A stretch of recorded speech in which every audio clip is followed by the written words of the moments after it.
आपका हमारे YouTube channel पर स्वागत है। आज हम प्रीपोजिशन चैप्टर के बारे में पढ़ने वाले हैं।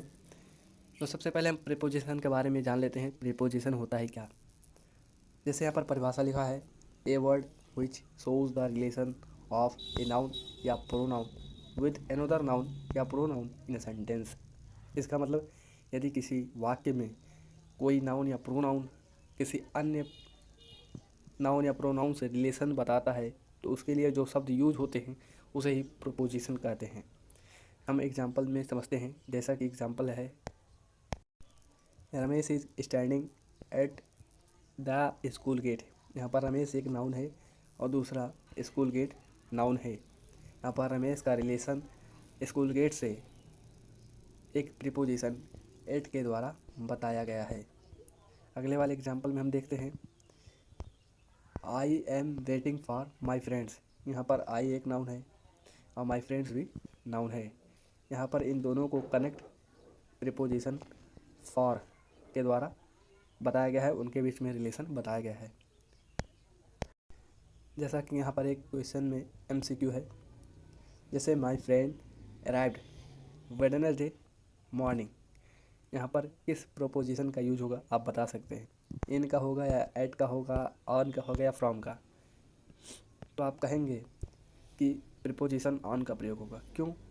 क्योंकि यहाँ पर वेडनेसडे मॉर्निंग के मॉर्निंग जो है वो एक डेफिनेट डे के बारे में बताया गया है। ये एक डेफिनेट डे है, एक निश्चित दिनांक है।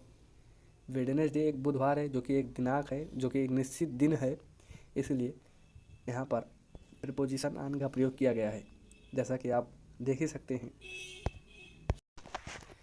यहाँ पर डेफिनेट डे हो या डेफिनेट टाइम हो, डेफिनेट मंथ हो, डेफिनेट ईयर हो, डेफिनेट लोकेशन, डेफिनेट डेट, इन सभी के साथ अलग अलग प्रीपोजिशन आते हैं।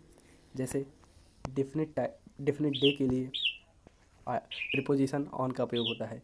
डेफिनेट टाइम के लिए प्रीपोजिशन एट का प्रयोग होता है। डेफिनेट मंथ के लिए इन का प्रयोग होता है। ईयर हो गया, ये भी इन का प्रयोग होगा। लोकेशन तो एट का प्रयोग होगा। यदि डेट है तो ऑन का प्रयोग होगा।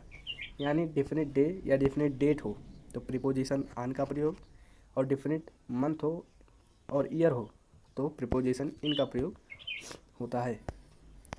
इसी तरीके से डेफिनेट वीक हो तो भी प्रीपोजिशन इन का प्रयोग होगा। डेफिनेट डे हो, definite date, definite week, definite time, definite month, definite year, इन सभी के बारे में हमने बता दिया किसके साथ कौन सा प्रीपोजिशन यूज होगा। जैसे एग्जांपल में आई विल मीट यू, यहाँ पर ऑन का प्रयोग हम बताए डेफिनेट डेट या डेफिनेट डे के। जैसे 15 अगस्त एक डेफिनेट डेट है, अगर ऑन का प्रयोग होता है तो डेफिनेट डेट या डेफिनेट डे आएगा। यदि प्रीपोजिशन इन का प्रयोग हुआ हो तो डेफिनेट ईयर या डेफिनेट मंथ। अगर प्रीपोजिशन इन आता है तो उसके साथ डेफिनेट ईयर या डेफिनेट मंथ का यूज होगा। इसी तरीके से डेफिनेट यदि प्रीपोजिशन एट का प्रयोग हुआ हो तो वहाँ पर यदि डेफिनेट एट का प्रयोग हुआ हो तो उसके साथ लोकेशन, डेफिनेट लोकेशन होना चाहिए, इसीलिए डेफिनेट एट का प्रयोग होता है। इसी तरीके से संडे, संडे एक डे है, डेफिनेट डे है, इसलिए ऑन का प्रयोग। यहाँ पर 9 o'clock एक डेफिनेट टाइम है, इसलिए एट का प्रयोग। हम अब अगले कॉन्सेप्ट पर आते हैं। जैसा कि यहाँ पर एग्जांपल में है, she died of heart attack. यहाँ पर प्रीपोजिशन ऑफ का प्रयोग हुआ है। क्यों? क्योंकि यहाँ पर हार्ट अटैक एक डिसीज़ है, इसीलिए यहाँ पर ऑफ का प्रयोग हुआ है। और इसके बारे में हम जानते हैं, जैसे अगर डेथ एक नाउन है या कुछ है, उसके साथ कौन सा प्रीपोजिशन लगता है तो हम इसके बारे में जानने वाले हैं। जैसे यदि डेथ है, यदि डेथ एक्सीडेंट के द्वारा हुआ हो, जैसे किसी दुर्घटना में किसी का डेथ हो गया हो तो प्रीपोजिशन इन का प्रयोग करते हैं।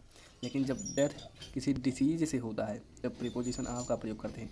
जैसे कि इस वाले एग्जांपल में हार्ट अटैक एक डिसीज है, इसलिए प्रीपोजिशन ऑफ का प्रयोग किया गया है। जैसे हम एग्जांपल में देखते हैं, हर uncle died in A road accident, यहाँ पर रोड एक्सीडेंट एक एक्सीडेंट में आता है, इसलिए प्रीपोजिशन इनका प्रयोग हुआ है। हम पढ़ते हैं अपने नेक्स्ट कॉन्सेप्ट पर। जैसे एग्जांपल में cut the Apple a knife, यहाँ पर कौन सा प्रीपोजिशन आएगा? विथ। क्यों? यहाँ पर विथ प्रीपोजिशन इसलिए यूज हुआ है क्योंकि जब टूल या इंस्ट्रूमेंट या वेपन, मतलब किसी चीज़ से किसी चीज़ को काटा जाए या उसका यूज किया जाए, किसी टूल का, जैसे कैंची हो गया, कुछ भी हो गया, चाकू हो गया, या इंस्ट्रूमेंट हो या कोई हथियार हो, अगर उसका यूज होता है तो उसके साथ प्रीपोजिशन विथ का प्रयोग होगा। जैसा कि आप एग्जांपल में देख रहे हैं, she always writes with a pencil, यहाँ पर पेंसिल एक हम टूल भी मान सकते हैं, इसीलिए प्रीपोजिशन विथ का प्रयोग हुआ है। हम अगले वाले कॉन्सेप्ट में देखते हैं। जैसे the book dash the table is mine, यहाँ पर कौन सा प्रीपोजिशन यूज होगा? ऑन का। क्यों? क्योंकि जो बुक है वो टेबल से एकदम संपर्क में है, इसलिए यहाँ पर प्रीपोजिशन ऑन का प्रयोग हुआ है। और हम इसके और कंसेप्ट देखते हैं। जैसे यहाँ पर कोई जहाज़ है, वो जा रहा है, वो गति में है और हमारे सर के ऊपर, मतलब वो आसमान में ही जाएगा जहाज़, तब उसके साथ हम प्रीपोजिशन ओवर का यूज़ करेंगे। लेकिन जब कोई पंखा हमारे सर के ऊपर हो और फिक्स पोजीशन में हो, जैसे पंखा किसी निश्चित स्थान पर टंगा होता है, वो लटका होता है, तो वो फिक्स पोजीशन पर होता है, इसलिए हम वहाँ पर प्रीपोजिशन एबव का यूज़ करेंगे। हम एग्जांपल जैसे ले सकते हैं, जैसे हमारे ऊपर एक पंखा चल रहा है, तो वहाँ पर हम देखते हैं कि पंखा जो है वो फिक्स पोजीशन पर है, इसीलिए हम वहाँ पर प्रीपोजिशन एबव का यूज़ करेंगे। जैसा कि हमने पिछले वाले एग्जाम्पल में बताया, जब कोई बुक टेबल के संपर्क में होती है तो प्रीपोजिशन ऑन का प्रयोग करते हैं। लेकिन इसके साथ और भी कुछ प्रीपोजिशन है। जैसे यदि चूहा मेज़ के नीचे बैठा हो लेकिन वह मेज़ से टच में ना हो, तो उसके लिए हम अंडर का यूज़ करते हैं। जैसे चूहा जो होती है, अगर मेज़ पर बैठती है तो प्रीपोजिशन ऑन का प्रयोग करेंगे, लेकिन जब वो मेज़ के नीचे होती है और टच नहीं करती तो प्रीपोजिशन अंडर का यूज करेंगे। हम अगले वाले कॉन्सेप्ट के बारे में जानते हैं। जैसे लेवल हो गया, पोजीशन हो गया, रैंक हो गया। रैंक मतलब स्तर होता है, तो उसके लिए हम प्रीपोजिशन बिलो का यूज़ करेंगे। जैसे example, the rat hid under the table, यहाँ पर जो रैट है वो कहाँ पर छिपा है? वो टेबल के नीचे छिपा है, उसके संपर्क में नहीं है, इसलिए यहाँ पर अंडर प्रीपोजिशन का प्रयोग हुआ है। इसी तरीके से अगले वाले एग्जांपल में, the aeroplane flu over the building, यहाँ पर बिल्डिंग के ऊपर हवाई जहाज़ जो है, एरोप्लेन है, वो उड़ रहा है, जबकि गति में भी है, इसीलिए ओवर का यूज हुआ है। अगले वाले एग्जांपल में, there is a fan above my head, यहाँ पर जो फ़ैन है वो मेरे सर के ऊपर है, ये फ़ैन फिक्स पोजीशन पर है, इसलिए प्रीपोजिशन एबव का यूज हुआ है। जैसा कि यहाँ पर एक बड़ा सेंटेंस दिया गया है। जैसे you need not worry now as the water in the river is below the danger level, जैसा कि हमने पढ़ा, जो लेवल होता है, रैंक होता है, उसके साथ प्रीपोजिशन बिलो का यूज होता है। ये सेंटेंस में हिंट के रूप में होते हैं। जैसे यहाँ पर हिंट जो है हमने देखा, जैसे रैंक या लेवल, यहाँ पर लेवल है, इसलिए यहाँ पर हम प्रीपोजिशन बिलो का यूज कर सकते हैं। लेकिन हम अगले वाले कॉन्सेप्ट पढ़ते हैं। जैसे there is a roof over our head, यहाँ पर रूफ जो है यह भी फिक्स पोजीशन में है, फिक्स पोजीशन में है, इसलिए प्रीपोजिशन ओवर का यूज किया गया। जैसे spread the seat over the, bed के ऊपर सीट को फैलाने की बात कर रही है, इसलिए यहाँ पर ओवर प्रीपोजिशन का यूज हुआ है। आप कहेंगे कि सर कि बेड के टच में है सीट, तब क्यों प्रीपोजिशन ओवर का यूज हुआ, ऑन का क्यों नहीं? तो आपको हम बता दें, जब कोई कवर कर रहा हो, इसका मतलब यह है जैसे बेड है, जैसे बेड ही है, उस पर पूरा सीट फैला दिया गया, तो ये पूरा बेड को कवर कर रहा है, इसलिए यहाँ पर प्रीपोजिशन ओवर का यूज हुआ है। हमारा अगला कॉन्सेप्ट है। जैसे example, there is some tea dash the pot, यहाँ पर किस प्रीपोजिशन का यूज होगा? इनका। क्यों? अब इसके बारे में जानते हैं। यहाँ पर एक कप मान लो है, इसमें जब कोई चीज़ डाली जाती है तो वह गति में होती है, तब उसके साथ प्रीपोजिशन इनटू का प्रयोग होता है, लेकिन जब कप में चाय होती है, पहले से होती है, तब वहाँ पर प्रीपोजिशन इन का यूज होता है। इसीलिए यहाँ पर इस वाले एग्जाम्पल में प्रीपोजिशन इन का प्रयोग किया गया, क्योंकि यहाँ पर जो चाय थी वो पहले से कप में थी, इसीलिए प्रीपोजिशन इन का प्रयोग किया गया। हमारा अगला कॉन्सेप्ट है the boys take their lesson dash trees. यहाँ पर किस प्रीपोजिशन का यूज होगा? अंडर का। अब इसके बारे में जान लेते हैं क्यों। जैसे यहाँ पर नोट में दिया गया है, जब पेड़ की छाया में कोई बैठा है तो उसके लिए प्रीपोजिशन इन का प्रयोग होगा, और कोई पेड़ के नीचे बैठा हो तो प्रीपोजिशन अंडर का यूज होगा। मान लो ये कोई पेड़ है, उसकी छाया जो है यहाँ पर बन रही है और उसके नीचे कोई विद्यार्थी बैठा है, तो यहाँ पर प्रीपोजिशन इन का प्रयोग होगा। लेकिन जब ये पेड़ के नीचे बैठा है, ना कि छाया के नीचे, पेड़ के नीचे, वो अपने आप को पेड़ के नीचे बैठा मानता है, तो इसके लिए तो प्रीपोजिशन अंडर का प्रयोग होगा। जैसे यहाँ पर एक कॉन्सेप्ट और है, जैसे शेड ऑफ ट्री यानी बाउंड्री, तो इसके लिए प्रीपोजिशन इन का प्रयोग होगा। जैसे जब कोई छाया पड़ती है तो कुछ निश्चित स्थान पर पड़ती है, उससे ज़्यादा बाहर नहीं जाती, तो ये बाउंड्री के रूप में हो जाती है, तो इसलिए प्रीपोजिशन इन का प्रयोग होता है। जैसे यहाँ पर एग्जांपल दिया गया है the boys take their lessons in the shade of trees. यहाँ पर हिंट के रूप में दिया गया है शेड ऑफ ट्रीज, इसलिए हम प्रीपोजिशन इनका प्रयोग कर सकते हैं आराम से। जैसे अगला वाला example birds are sitting in the tree, यहाँ पर भी इनका प्रयोग हुआ।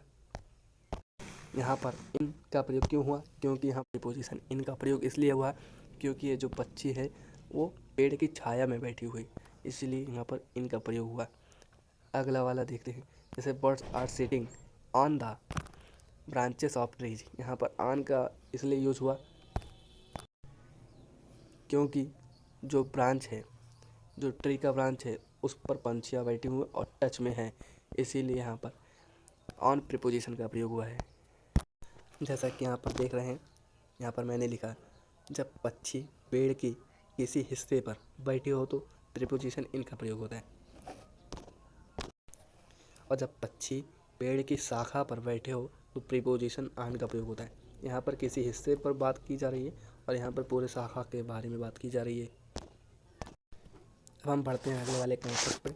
जैसे लिखा है I shall receive you dash the station. यहाँ पर किस प्रीपोजिशन का यूज़ होगा? एट का। क्यों? क्योंकि यहाँ पर जो स्टेशन है वो एक डिफिनिट लोकेशन है, इसलिए प्रीपोजिशन एट का प्रयोग होगा, जो कि मैंने पहले बताया था कि डिफिनिट लोकेशन के साथ प्रीपोजिशन एट का प्रयोग होता है। जैसे इस वाले एग्जाम्पल में आई लाइक वॉकिंग डैश, या इन प्रीपोजिशन का यूज़ पहले कर दिया गया, डैश द गार्डन। यहाँ पर किस प्रीपोजिशन का यूज़ होगा? इनका। क्यों? क्योंकि जो गार्डन होता है वो एक बाउंड्री के रूप में है, इससे बाहर गार्डन नहीं माना जाएगा, इसलिए यहाँ पर प्रीपोजिशन इन का प्रयोग हुआ। हमारा अगला है, जैसे he lives dash in a big bungalow near the lake. यहाँ पर इनका क्यों यूज हुआ? क्यों? क्योंकि बाउंड्री है। जैसे हमारे इस वाले कॉन्सेप्ट में the bus did not stop at the bus stop. यहाँ पर किस का यूज किया गया? प्रीपोजिशन एट का। क्यों? क्योंकि बस स्टॉप एक डेफिनेट लोकेशन है, इसीलिए। जैसा कि आप इस वाले एग्जांपल में देख रहे हैं, he lives in Delhi at Connaught Place. यहाँ पर कनॉट प्लेस क्या है? एक लोकेशन है, इसीलिए यहाँ पर एट का प्रयोग हुआ। और दिल्ली क्या है? एक एरिया है, एक लार्ज एरिया है। यदि किसी गांव की बात करता तो वहाँ पर इनका यूज नहीं होता, लेकिन दिल्ली एक लार्ज एरिया के रूप में बताता है, इसलिए प्रीपोजिशन इनका प्रयोग हुआ है। अगला कॉन्सेप्ट है the work must be finished preposition by the end of this month. यहाँ पर एंड ऑफ मंथ, यहाँ पर एक डेफिनिट टाइम है, और जब बात की जा रही हो, जब बात किसी लास्ट लिमिट ऑफ टाइम के बारे में बात की जा रही हो, जैसे टाइम जो है वो उसका आखिरी समय चल रहा है। जैसे यहाँ पर एग्जांपल में इस महीने के आखिर में बताया गया, इस महीने के आखिर में ही काम जो है समाप्त हुआ, तो यहाँ पर जो डिफिनिट टाइम के साथ तो प्रीपोजिशन एट आता है, लेकिन जब किसी मंथ या किसी टाइम के समाप्त होने वाला होता है तब उसके साथ प्रीपोजिशन बाय का यूज करते हैं। यहाँ पर इसलिए बाय का यूज हुआ है। आप यहाँ पर हिंट देख सकते हैं, जैसे एंड ऑफ एक हिंट के रूप में है। यदि एंड ऑफ देख जाए तो सीधे प्रीपोजिशन बाय का यूज होगा। यहाँ पर दिस मंथ एक डेफिनेट टाइम है, इसलिए प्रीपोजिशन एट आता है। लेकिन यहाँ पर एंड ऑफ एक मंथ से यानी किसी टाइम से पहले का जो समय है उस आखिर समय के बारे में बताया गया, इसीलिए यहाँ पर बाय प्रीपोजिशन का यूज हुआ है। जैसे यहाँ पर फॉर्मेशन दिखाया गया, जैसे बाई प्लस एंड ऑफ हो, उसके बाद चाहे वीक हो, चाहे मंथ हो या ईयर हो, यानी डिफिनिट टाइम हो या सेंचुरी हो या डे हो, यदि उसके पहले एंड ऑफ है तो प्रीपोजिशन बाई आएगा और कुछ नहीं प्रीपोजिशन आएगा, केवल बाई प्रीपोजिशन का यूज होगा यदि एंड ऑफ है। अगले वाले कॉन्सेप्ट में Rita is good dash mathematics है, यहाँ पर कट चुका है इसलिए मैथमेटिक्स है यहाँ पर। जैसे रीता इज गुड मैथमेटिक्स, यहाँ पर किस प्रीपोजिशन का यूज हो, ऐड का। बहुत से लोग गलती करते हैं, यहाँ पर प्रीपोजिशन इन का यूज कर देते हैं, लेकिन नहीं, यहाँ पर हम ऐड का यूज करेंगे। क्यों? क्योंकि जब गुड या बैड हो तो उसके साथ फिक्स प्रीपोजिशन आता है, वो ऐड आता है। यदि गुड बैड है तो ऐड के सिवा कुछ नहीं आएगा, ऐड प्रीपोजिशन के सिवा कोई और प्रीपोजिशन का यूज नहीं किया जाएगा। जैसे इसमें Sunita is waiting dash her son, यहाँ पर किस प्रीपोजिशन का यूज होगा, तो यहाँ पर फॉर का यूज होगा। क्यों? क्योंकि वेट के साथ फिक्स प्रीपोजिशन फॉर का यूज होता है। यहाँ पर वेट के साथ इन का यूज नहीं होगा और किसी प्रीपोजिशन का यूज नहीं होगा, फॉर के सिवाय और किसी प्रीपोजिशन का यूज नहीं होगा। जैसे अगले वाले एग्जांपल में he is fond dash mangoes, यहाँ पर फॉन्ड जो है शौकीन, यहाँ पर इसका मतलब शौकीन होता है, तो वह मैंगो का शौकीन है, मतलब आम खाने का शौकीन है, इसलिए यहाँ पर जो फॉन्ड है वो फिक्स प्रीपोजिशन ऑफ लेता है। यहाँ पर फॉन्ड के साथ और कोई प्रीपोजिशन नहीं आएगा, केवल यहाँ पर ऑफ ही प्रीपोजिशन आएगा। यहाँ पर अगला कॉन्सेप्ट है ही इज जीलस डैश या of preposition, he is never. क्यों? जीलस के साथ हमेशा फिक्स प्रीपोजिशन ऑफ आएगा। ऐसे अगले वाले में जैसे the master is very cruel, यहाँ पर क्रूअल जो है उसके साथ फिक्स प्रीपोजिशन टू आता है। यदि क्रूअल है या काइंड है तो उसके साथ प्रीपोजिशन हमेशा टू आएगा। जैसा कि यहाँ पर काइंड के साथ प्रीपोजिशन टू के बारे में बताया गया। अगले वाले में जैसे please pay attention dash your studies, यहाँ पर किस प्रीपोजिशन का यूज होगा, टू का। क्यों? क्योंकि यहाँ पर जो पे अटेंशन है उसके साथ हमेशा प्रीपोजिशन टू का यूज होता है। यहाँ पर अगले वाले कॉन्सेप्ट में there is a bridge dash the river, यहाँ पर किस प्रीपोजिशन का यूज होगा, तो ओवर का। यदि एक क्रॉस है तो उसका यूज होगा। अब क्यों, कैसे एक क्रॉस का यूज होगा, कब ओवर का यूज होता है? अगर एक क्रॉस है एग्जाम्पल में, यानी ऑप्शन में एक क्रॉस है तो एक क्रॉस पर टिक मारेंगे, यदि ओवर है तो ओवर पर हम टिक मारेंगे। जैसे ये एक मान लो ब्रिज है, मान लो ये ब्रिज है और इसी के नीचे नदी बह रही है।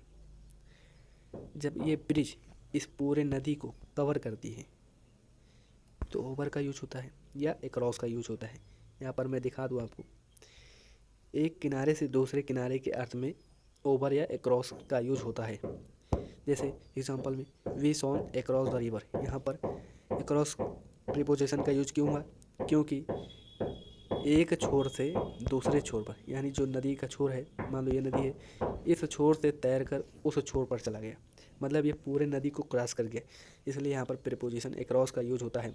यानी जब ब्रिज एक नदी के सिरे से दूसरे सिरे पर पहुँच जाती है तब वहाँ पर प्रीपोजिशन अक्रॉस या ओवर का यूज होता है।